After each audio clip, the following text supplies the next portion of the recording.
But anyways, though, let's actually go right into it. Alright, so the first build is actually a build that I've been actually legitimately been talking about like all the time, if you guys been watching the streams. Which is basically friendly competition, prove thyself, bond, and open-handed. Now, there is another variant for this one, which is pretty much, this one is basically if you're playing by yourself and maybe per chance you want to actually switch it up, which I have actually thought about, that you could actually run better together and then put sprint bursts over here. I found that that could be also very effective as well. Now, for an example, if you want to do another variant with this, which is actually this, prove thyself, friendly competition, better together, and resilience. This is right here, right off the bat, like the best. You can just be doing full-on hardcore gens. You are just absolutely annihilating on the gens. You're in there, you're tinkering with it. You're getting it done. That's what's happening. You're getting it done. This is a build that I've been actually really wanting to do. Now, we're in the custom games right now, but this is basically a build that I've seen some people actually talking about. Friendly competition is incredibly underrated. Actually, even when I look at it, I'm like, man, this build, this perk is really good. But when I look online, I don't see people talking about friendly competition, which is basically, friendly competition is that you and other survivors who finished repairing the generator with you gets a 5% increased repair progress speed for 75 seconds. And then you have Prove Thyself as well, which everyone probably already knows Prove Thyself, which is actually getting a 10% repair speed bonus. Then you have Better Together to let everyone know where you're at. And then also you get a little bit of aura reading with the killer. And then you have Resilience if you even want even more repair speed as well. So if you actually want to get as much repair speed as possible, this build right here will get you completing gens so freaking fast. So that's pretty much it. Like, you know, both of these are both gens. And as you guys may not know, I love doing gens, right? I want to complete gens as fast as possible. But the thing that I realized, though, is that there is other builds that isn't being talked about, because all I'm talking about is gen, right? But there's actually another build, which is basically like a slugging, like a prevent from slugging. So what this is that you have conviction, right? After you heal one survivor while down with at least 25% recovery progress, you actually gain the ability to just get back up, right? And then if you partner that up with actually Soul Guard, right? When you get back up and the killer tries to hit you, you are protected for 8 seconds, which is so frustrating for the killer, right? The killer now has to spend even longer now to get to come after you, right? But check this out. That's not even just done yet. But I'm not done yet. You also have Boon, right? Which is a perk that I'm going to be honest with you, I did not know this existed, but now I do know. Which is basically you press the hold the ability button near adult totem, and it gives actually a ring, a 24-meter range, right? Where now survivors are going to actually be healing up. So now you have a completely broken build where you're actually healing yourself up. You heal up, you get back up, you recover, and then you also get protected. And then let's say, for an example, the killer, I should say, is so freaking tired of you. It's like, I'm going to freaking down you. You also have Decisive Strike. This is probably like the most disgusting build that you could probably do. So you could be going down and you get back up. Now, there is some videos out there where this build right now, currently, like you can get yourself up like in like 4 seconds. That is crazy. That is absolutely disgusting. So if you actually have Michonne, actually grab that perk. Very good. If you have, if you have her too, you want to grab Soul Guard as well.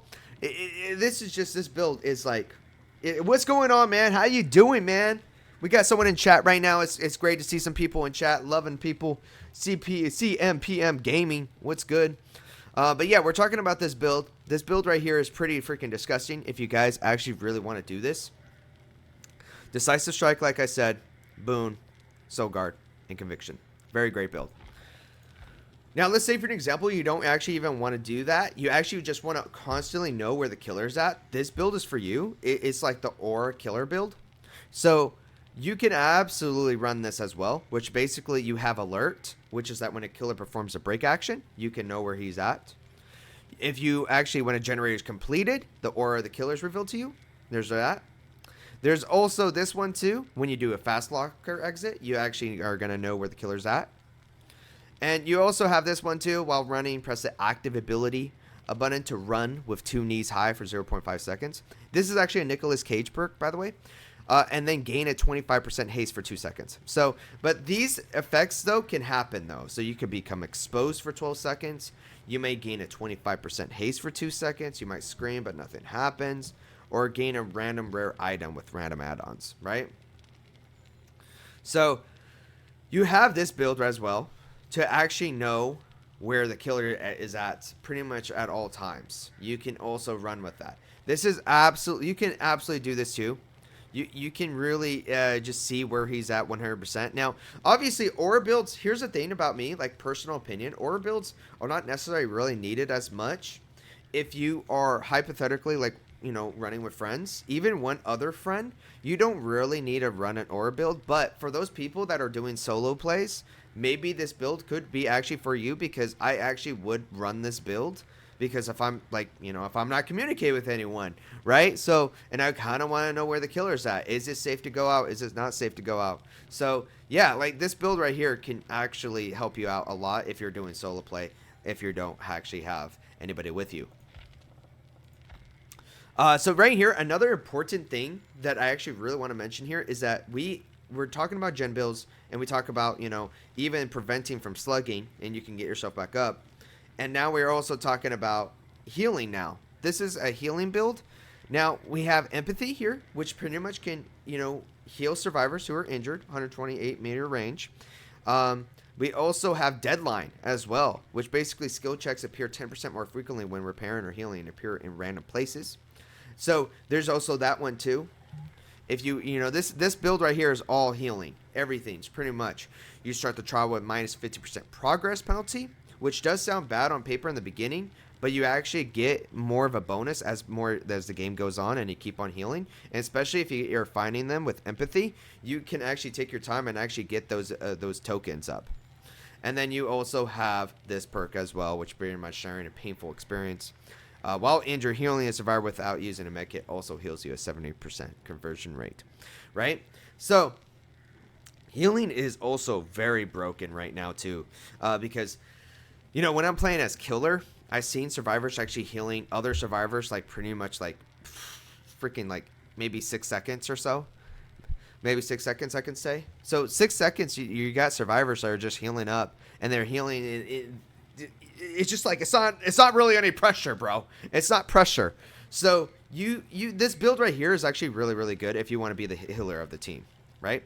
So all these builds are pretty good. Now, if you have any other type of builds that you actually suggest, any builds that you're like, hey man, Thyself Gaming, one of the best gamers of all time, try out this build. This is my build, 4 perks right here, and you know, try it out, right?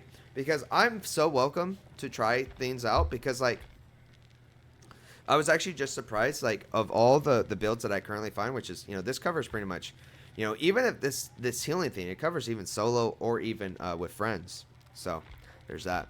You tell me to fall down, no, I'll never go down. You call me the king cause I'm slaying. You ask me what games are we playing. It's like every day I'll be unlocking all these flows while we playing games with all my